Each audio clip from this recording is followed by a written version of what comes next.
प्यारे विद्यार्थियों, हम हमारी पिछली वीडियो में कबीर की 3 साखियाँ पढ़ चुके हैं। तो आइए अब हम कबीर की बाकी साखियों को भी पढ़ लेते हैं। पखा पखी के कारणे सब जग रहा भुलान, निरपख होई के हरि भजे सोई संत सुजान। तो इसके शब्दार्थ देखिए। पखा पखी अर्थात पक्ष और विपक्ष। कारणे, कारणे का अर्थ होता है कारण, भुलान भूला हुआ, निरपख अर्थात निष्पक्ष बिना भेदभाव के, भजई, भजई का अर्थ होता है भजन, स्मरण करना, याद करना, सोई, सोई का अर्थ होता है वही, सुजान, सुजान का अर्थ है चतुर, ज्ञानी या सज्जन। तो इसका अर्थ देख लेते हैं। पखा पखी के कारणे, इसका अर्थ है पक्ष विपक्ष के कारण, अर्थात धर्म संप्रदायों के चक्कर में पड़कर सब जग रहा भुलान। संसार के लोग अपने वास्तविक उद्देश्य ईश्वर भक्ति को भूल जाते हैं, अर्थात लोग अपने धर्म संप्रदाय को दूसरों से बेहतर मानते हैं। वे अपने पक्ष का समर्थन तथा दूसरे की निंदा करती हैं। दूसरी लाइन में कहा गया है, निरपख होई के हरि भजे सोई संत सुजान। निरपख अर्थात बिना भेदभाव के, जो हरि भजे अर्थात ईश्वर का स्मरण करता है, वही सच्चा संत है, वही सज्जन व्यक्ति है। अर्थात जो धर्म संप्रदाय के चक्कर में पड़े बिना ईश्वर की भक्ति करते हैं, वही सच्चे ज्ञानी हैं। तो इसका भावार्थ होगा, ईश्वर प्राप्ति ही सच्चा मार्ग है।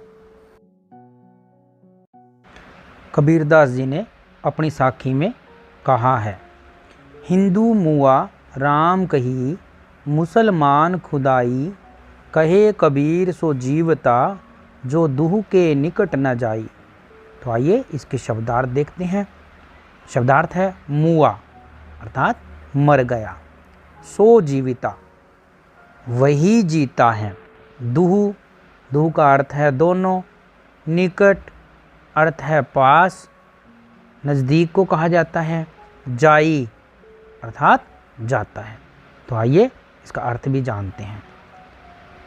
जैसे कि कबीरदास जी निराकार ब्रह्म के उपासक थे, वे भगवान के निर्गुण रूप को ही मानते थे। तो निराकार ब्रह्म की उपासना की सीख देते हुए कवि कहता है कि हिंदू मुआ राम कही, कि हिंदू, मुआ का अर्थ होता है मर गया, कि हिंदू राम का जाप करते हुए मुसलमान खुदाई तथा मुसलमान खुदा की बंदगी करते हुए मर मिटे। बंदगी का अर्थ पूजा करना होता है, फिर भी वे ईश्वर को नहीं जान पाए। वास्तव में राम और खुदा तो एक ही हैं। अगली लाइन में है, कहे कबीर सो जीवता, जो दूह के निकट न जाए। कवि के अनुसार जो राम और खुदा के चक्कर में न पड़कर प्रभु की भक्ति करता है, वही सच्चे रूप में जीवित है और सच्चा ज्ञानी पुरुष है। कबीरदास जी कहते हैं, काबा फिरी काशी भया, राम ही भया रहीम, मोट चून मैदा भया, बैठी कबीरा जीम। अर्थात इसके शब्दार्थ है, काबा मुसलमानों का पवित्र स्थान, काशी हिंदुओं का पवित्र स्थल, फिरी, फिरी का अर्थ होता है बदल कर, भया यानी हो गया, मोट चून यानी मोटा आटा, बैठी बैठकर, जिम, जिम का अर्थ होता है भोजन करना। तो इसका अर्थ भी देख लेते हैं। तो कवि कहते हैं कि जो व्यक्ति सांप्रदायिक भावना को त्याग देता है, अर्थात धर्म आदि के बंधनों को त्याग देता है, उसके लिए काबा फिर काशी भया, काबा ही बदलकर काशी हो जाती है। और राम ही भया रहीम, और राम ही रहीम बन जाते हैं। मोट चून मैदा भया, यह वैसे ही होता है जैसे आटे को पीसने से मैदा बन जाता है, जबकि दोनों गेहूं के ही रूप हैं।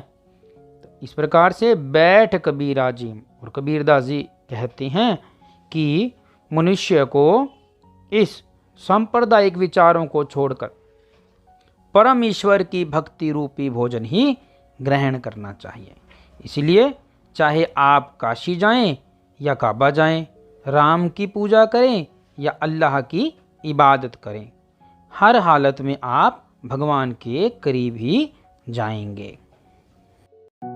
कबीरदास जी कहते हैं, ऊंचे कुल का जन्मिया, जे करनी ऊंच न होई, सुबरन कलश सुरा भरा, साधु निंदा सोई।